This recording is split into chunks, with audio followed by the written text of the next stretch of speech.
அரக்கர்கள் வானில் இருந்து இறங்குவதில்லை, மனிதன் தான் தீமை செய்து அரக்கனாகிறான்.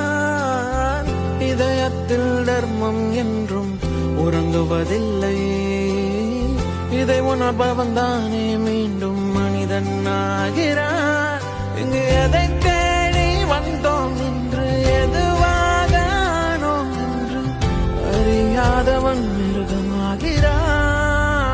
நான் யார் இறைவா, விடைத்தாய் இறைவா, நான் யார் இறைவா, பதில் சொல்ல மண்ணில் வருவாயா. நான் யார் இறைவா, விடைத்தாய் இறைவா.